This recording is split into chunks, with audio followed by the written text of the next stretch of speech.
തിരുവമ്പാടി ഇറങ്ങി വരുന്നു. തിരുവമ്പാടി ഭഗവതി ഇതാ ഇറങ്ങി വരുന്നു. തിരുവമ്പാടി ഭഗവതി ഈ കുടമാറ്റത്തിന്റെ ഇങ്ങേയറ്റത്തെ ഞങ്ങളുണ്ട് മറുപടി പറയാൻ എന്ന് പ്രഖ്യാപിച്ചുകൊണ്ട് തിരുവമ്പാടി ഭഗവതി ഇറങ്ങി വരുന്നു. തിരുവമ്പാടി ഭഗവതിയുടെ തിടമ്പേറ്റിയ ആന ഇതാ തേക്കിൻകാട്ടിലേക്ക് ഇറങ്ങി വരുന്നു. തെക്കേ ഗോപുരനട, ആ ചരിത്ര സ്മാരകം, അത് പുരാവസ്തു സ്മാരകം കൂടിയാണിപ്പോൾ. അത് കടന്ന് തെക്കേ ഗോപുരനട കടന്ന് തേക്കിൻകാട്ടിന്റെ തെക്കേ നടയിലേക്ക് തിരുവമ്പാടിയുടെ തിടമ്പേറ്റിയ ഗജവീരൻ കടന്നെത്തുന്നു. ഇനി ഞങ്ങളുണ്ട് മറുപടി പറയാൻ. ഇത്ര നേരം പാറമേക്കാവേ നിങ്ങൾ ഒറ്റയ്ക്കാണ് കളിച്ചത്. ഇനി അങ്ങനെയല്ല, ഞങ്ങൾക്കുമുണ്ട് കുടകൾ. ഞങ്ങളുടെ കയ്യിൽ നിങ്ങളെക്കാൾ കൂടുതലുണ്ട്, അല്ലെങ്കിൽ നിങ്ങൾക്കുള്ള മറുപടികളുണ്ട്. ആ മറുപടി എന്തൊക്കെ? ആ മറുപടികൾ കാണാൻ കാത്തിരിക്കുകയാണ് ഈ ലോകം മുഴുവൻ. അത് തൃശ്ശൂരിൻ്റെ ആവേശമായിരുന്നു ഇത്ര നാളെങ്കിൽ ഇനി അതിനപ്പുറത്ത് ഓരോരുത്തരുടെയും ആവേശമായി മാറുന്നു. ഭഗവതിയും കൃഷ്ണനും എന്ന് പറയുന്നത് പ്രാണനും പ്രാണന്റെ ചലനവുമാണ്.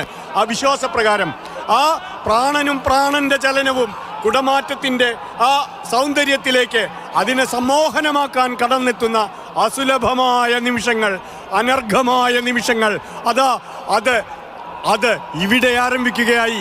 അതിൻ്റെ തുടക്കത്തിലേക്ക് തിരുവമ്പാടി ഭഗവതി ഓരോരുത്തരായി തിരുവമ്പാടി ഭഗവതിയുടെ കരിവീരന്മാർ കടന്നെത്തുന്ന കാഴ്ചയാണ് നമുക്ക് മുന്നിൽ ഇതൾ വിരിയുന്നത്. ഇനി തിരുവമ്പാടിയുടെ വന്നു, കുടകൾ ഉയർത്തുന്നു. നേരത്തെ പാറമേക്കാവ് എന്താണ് ചെയ്തത് അതിൻ്റെ ഒരു ചെറിയ സാമ്പിൾ ഇപ്പോൾ തിരുവമ്പാടിയുടെ ഭാഗത്തു നിന്നും കാണാം. ഓരോ ഗജവീരന്മാരായി രംഗപ്രവേശം ചെയ്യുകയാണ്. ഇനി കാത്തിരിക്കുന്നത് 5:47 സമയം. ഇനിയുള്ള വളരെ കുറച്ച് മിനിറ്റുകൾ മാത്രം കാത്തിരുന്നാൽ നമ്മൾ ആ കുടമാറ്റത്തിൻ്റെ ചടങ്ങിലേക്ക് ഔദ്യോഗികമായി കടക്കാൻ പോവുകയാണ്. നേരത്തെ കണ്ട രാജശില്പത്തിന് മുന്നിൽ പ്രണാമങ്ങൾ അർപ്പിച്ചുകൊണ്ട്, ആദരവ് അർപ്പിച്ചുകൊണ്ട് പാറമേക്കാവിൻ്റെ ഗജവീരന്മാർ ഇനി മെല്ലെ ഈ തേക്കിൻകാടിലേക്ക് നടന്നെത്തും. അവർ റോഡിനോട് ചേർന്നാണ് അവരുടെ സ്ഥാനം. ഈ ഗോപുരത്തോട് ചേർന്ന് തിരുവമ്പാടി വിഭാഗവും അണിനിരക്കും. നേരത്തെ പറഞ്ഞ പോലെ ഇത്രയേറെ കണ്ണിന് ആശ്വാസമേകുന്ന, ആനന്ദമേകുന്ന, കാരണം ഇത്രയേറെ ചൂടാണ്. അതുകൊണ്ട് രാവിലെ മുതൽ വലിയ ചൂടാണ്. അതിനെയൊക്കെ കണ്ണ് നീറി പലരുടെയും. അത് ആ കണ്ണ് നീറ്റലിനൊക്കെ മറികടക്കും. കാരണം ആ നീറ്റലിനെ നമ്മൾ മറികടക്കുന്നത് ഇനി കാണാൻ പോകുന്നത് അത്രയേറെ വലിയ കാഴ്ചകളാണല്ലോ എന്നതാണ്. സൂര്യനൊപ്പം ഉണർന്നപ്പോൾ അത് അതിമനോഹരമായൊരു പകലായിരുന്നുവെങ്കിൽ ഒരു ഉഷ്ണമേഖലയെ അപ്പാടെ തേക്കിൻകാട്ടിൽ ഒളിപ്പിച്ചു വച്ച ഒരു പകലായിരുന്നു ഇത്. അത് അനുഭവങ്ങളുടെ ആ ഉഷ്ണമേഖലയ്ക്ക് അപ്പുറത്ത് ഇടിമിന്നുന്ന സൗന്ദര്യങ്ങൾ ഓരോ നിമിഷവും കാഴ്ചക്കാർക്ക് തന്നു എന്നുള്ളതാണ് ഇക്കൊല്ലവും തൃശ്ശൂർ പൂരത്തിൻ്റെ ഏറ്റവും വലിയ ആനന്ദം. സൂര്യൻ തെല്ലൊന്ന് താഴുന്നു. തേക്കിൻകാട്ടിൽ മുഖാമുഖം നിൽക്കുകയാണ് പതിവ് പോലെ പാറമേക്കാവും തിരുവമ്പാടിയും. ഇത് ഇനി പുതിയ മത്സരത്തിൻ്റെ ആ ആവേശമാണ്. പക്ഷേ ഈ മത്സരത്തിനൊക്കെ അപ്പുറത്ത് ഒരുമയുടെ മേളം ഒന്നിച്ചു കൊട്ടുന്നു എന്നുള്ളിടത്താണ് ഈ ജനക്കൂട്ടത്തിൻ്റെ ഏറ്റവും വലിയ സവിശേഷത. മറ്റ് എല്ലാ വേർതിരിവുകളെയും ഉരുക്കിക്കളഞ്ഞുകൊണ്ട് എല്ലാത്തിനും അപ്പുറത്തേക്ക് മാനത്തോളം തൃശ്ശൂർ പട്ടണം ഉയരുന്നതും മത്സരങ്ങളെ വലിച്ചെറിഞ്ഞുകൊണ്ട് മധ്യേ ഇങ്ങനെ കാണുന്ന നേരത്ത് മത്സരിക്കുന്നത് എന്തിന് നാം വൃഥ എന്ന് തൃശ്ശൂർക്കാർ ചോദിക്കുന്നുണ്ട്. ഈ പൂരത്തിലൂടെ അത് കാണിക്കുന്നുണ്ട്. കാണിക്കുന്ന ആ കാഴ്ചയുടെ അവിസ്മരണീയമായ സൗന്ദര്യം, ആ കാഴ്ച ഭാവിക്ക് കൈമാറുന്ന സന്ദേശങ്ങൾ, അത് എല്ലാം തിരുവമ്പാടി പാറമേക്കാവ് സ്വരാജ് റൗണ്ടിൽ അണിനിരക്കുമ്പോൾ മുഖാമുഖം നിൽക്കാൻ തെക്കേ ഗോപുര നട കടഞ്ഞ് കീഴേക്ക് ഇറങ്ങിയെത്തി തിരുവമ്പാടി നിൽക്കുന്നു. നടുവിൽ മറ്റൊരു മഹാജനസഞ്ചയം കാത്തു നിൽക്കുന്നു. ആരാണ് ഇത്തവണ? ആർക്കാണ് കൂടുതൽ സെറ്റുകുടകൾ? പട്ടുകുടകളുടെ ആ വിധാനങ്ങൾ ആര് ഉയർത്തും? പരശതം പട്ടുകുടകൾ കാത്തിരിക്കുമ്പോൾ ആരുടെ കയ്യിലാണ് കൂടുതൽ കൗതുകങ്ങളുള്ളത്? ആരാണ് കഴിഞ്ഞ തവണത്തേതുപോലെ തങ്ങൾക്ക് സ്കോർ ചെയ്യുന്നത് എന്ന് പുതിയ ഭാഷയിൽ പറഞ്ഞാൽ ആര് മേൽക്കൈ നേടും? പക്ഷേ ആരും തോൽക്കാത്ത യുദ്ധം അപരാജിതമായി തന്നെ ഇരു വിഭാഗങ്ങളും ഇരു ഭഗവതിമാരും പിരിയുകയും ചെയ്യും.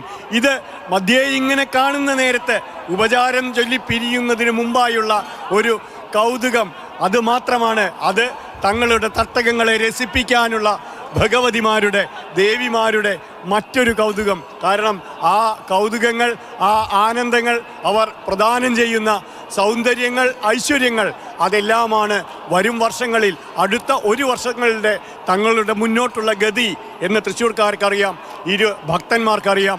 ആ ഭക്തസഹസ്രങ്ങൾ അവിടെ അണിനിരക്കുമ്പോൾ അതിനപ്പുറത്ത് കാഴ്ചയുടെ മഹാ ഉത്സവമായി തൃശ്ശൂർ പൂരം ലോകമെമ്പാടും ഏറ്റുവാങ്ങുന്നു.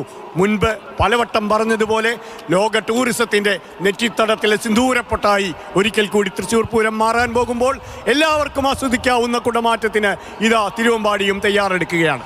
തിരുവമ്പാടിയും പാറമേക്കാവും തങ്ങളുടെ കുടകൾ മാറ്റി ഇങ്ങനെ മത്സരത്തിൻ്റെ ആവേശം കാഴ്ചവെക്കുമ്പോൾ പ്രത്യേകം ശ്രദ്ധിക്കുക. ഇത് ഈ കാണുന്ന മത്സരം കൂടുതൽ കാഴ്ചാനുഭവം പൂരപ്രേമികൾക്ക് സമ്മാനിക്കുക എന്നതിന് മാത്രമാണ്. അത് ആര് മുമ്പിൽ ആര് വമ്പൻ എന്നതൊക്കെ കാഴ്ചയിൽ നമുക്ക് കൂടുതൽ സന്തോഷം ആര് പകരുന്നു എന്നതിനപ്പുറത്തേക്കുള്ള മത്സരമല്ല. ഇത് ഒരുമയോടെ ഒരേ മേളത്തിൻ്റെ അകമ്പടിയോടുകൂടിയാണ് ഇരുവിഭാഗങ്ങളിലും തങ്ങളുടെ വ്യത്യസ്ത കുടകൾ വ്യത്യസ്ത രൂപങ്ങൾ ഒക്കെ ഇവിടെ പ്രദർശിപ്പിക്കാൻ പോകുന്നത്. അത് നേരത്തെ പറഞ്ഞ പോലെ ആ മത്സരം എപ്പോഴും വേണം. ആ മത്സരം നിലനിൽക്കാൻ മാത്രമാണ് കുടമാറ്റത്തിന് ഓരോ വർഷവും അതിന് പുതുമയുണ്ടാകൂ. കൂടുതൽ ആവേശത്തോടെ കൂടുതൽ കൗതുകകരമായ അത്ഭുതകരമായ കാഴ്ചകൾ നമുക്കായി സമ്മാനിക്കാൻ ഇരുവിഭാഗത്തിൻ്റെയും പിന്നിൽ പ്രവർത്തിക്കുന്ന നൂറുകണക്കിന് കലാകാരന്മാരുടെ മനസ്സ് അത്രത്തോളം ഊർജ്ജസ്വലതയോടെ പ്രവർത്തിക്കൂ. അതിനുവേണ്ടിയുള്ള ആവേശമാണ് ഇവിടെ കാണുന്ന ഓരോ മനുഷ്യരിലും നമുക്കുള്ളത്. ഈ കാണുന്ന ചെറുപ്പക്കാരുടെ നിറഞ്ഞ നിരയാണ്. മറുഭാഗങ്ങളൊക്കെ നേരത്തെ പറഞ്ഞ പോലെ സ്ത്രീകളുടെ വലിയ സാന്നിധ്യം. അത് കഴിഞ്ഞ ദിവസം മുതൽ ഇങ്ങോട്ട് ഓരോ ചടങ്ങും കാണാൻ സ്ത്രീകളുടെ വലിയ നിര. മേളത്തിൽ സ്ത്രീകളുടെ പങ്കാളിത്തം ഇനി നേതൃനിരയിൽ കൂടി നേരത്തെ മന്ത്രിയൊക്കെ നമ്മളോട് പറഞ്ഞ പോലെ വരും കാല പൂരങ്ങളിൽ ഇതിൻ്റെ നേതൃനിരയിൽ ഇതിൻ്റെ സംഘാടക നിരയിൽ തന്നെ സ്ത്രീകളുടെ സാന്നിധ്യം ഉണ്ടാകാൻ പോകുന്നതാണ്. അതൊക്കെ അങ്ങനെ എല്ലാവരെയും ഉൾക്കൊള്ളുന്ന എല്ലാവരെയും ഉൾപ്പെടുത്തുന്ന ഒരു വലിയ ആഘോഷത്തിൻ്റെ ഒരു കുഞ്ഞു പൊട്ടല്ല, ഒരു വലിയ ഈ ഭൂഗോളത്തോളം വന്ന പൊട്ടായി മാറുകയാണ് നമ്മുടെ തൃശ്ശൂർ പൂരം. അതിനുവേണ്ടി കാത്തിരിക്കുന്ന പ്രിയ പ്രേക്ഷകരെ, ഏറ്റവും മനോഹരമായ കാഴ്ചകളാണ്. നിങ്ങളിനി ഈ കുടമാറ്റം എന്ന് പറഞ്ഞാൽ നിങ്ങളൊന്ന് കണ്ണെടുത്താൽ നിങ്ങൾക്ക് മിസ്സാവുന്നത് ഒരുപക്ഷെ ഏറ്റവും മനോഹരമായ രൂപമാകും, ഏറ്റവും മനോഹരമായ കുടയാകും, ഏറ്റവും ആവേശകരമായ ഒരു നിമിഷമാകും. അതുകൊണ്ട് ഒരു കണ്ണിമ ചിമ്മാതെ കാത്തിരിക്കുക. ടെലിവിഷൻ സ്ക്രീനിലെങ്കിലും മിനി സ്ക്രീനിലെങ്കിലും ഈ വലിയ കാഴ്ചയെ നിങ്ങളുടെ കയ്യിലെ ഫോണുകളിലേക്കെങ്കിലും കാണുമ്പോൾ അതിൻ്റെ ആഘോഷവും ആവേശവും നിങ്ങളുടെ മനസ്സുകളെ അത് ഒരുപാട് ദൂരങ്ങളിലേക്ക് നിങ്ങളുടെ സന്തോഷങ്ങളിലേക്ക്. ഒരുപക്ഷെ ഞാൻ പ്രവാസികളോട് പ്രത്യേകിച്ച് പറയാണ്, കേരളത്തിന് പുറത്ത് ഇന്ത്യക്ക് പുറത്ത് കഴിയുന്ന മലയാളികൾക്ക് വലിയ നഷ്ടബോധമാണ് ഒരുപക്ഷെ ഉണ്ടാവുക. തൃശ്ശൂരുകാർക്ക് പ്രത്യേകിച്ചും. ഞാനിവിടെയാണല്ലോ, ഒരുപക്ഷെ ഞാൻ ഈ മരുഭൂമിയിലാണല്ലോ, ഞാൻ ഈ തണുത്തുറന്ന കാനഡയിലാണെന്നോ എന്നൊക്കെ കരുതുന്ന മലയാളികളുടെ ഒരു വലിയ കൂട്ടം, ചെറുപ്പക്കാരുടെ ഒരു വലിയ സംഘം നമ്മുടെ പുറത്ത് നമുക്കുണ്ടെന്നറിയാം. പക്ഷെ അവരൊക്കെ ഈ സമയം ഈ നിമിഷം തൃശ്ശൂരുകാരായി മാറുന്നു, പൂരപ്രേമികളായി മാറുന്നു, ആനപ്രേമികളായി മാറുന്നു. നിങ്ങൾ എന്ത് ജോലി അവിടെ ചെയ്യുകയാണെങ്കിലും ഒന്ന് ഒഴിവെടുക്കുക. ഒരു 2 മണിക്കൂർ നിങ്ങൾ ഫോണിലേക്കോ നിങ്ങളുടെ ടെലിവിഷൻ സ്ക്രീനിലേക്കോ ഒക്കെ തിരിയുക.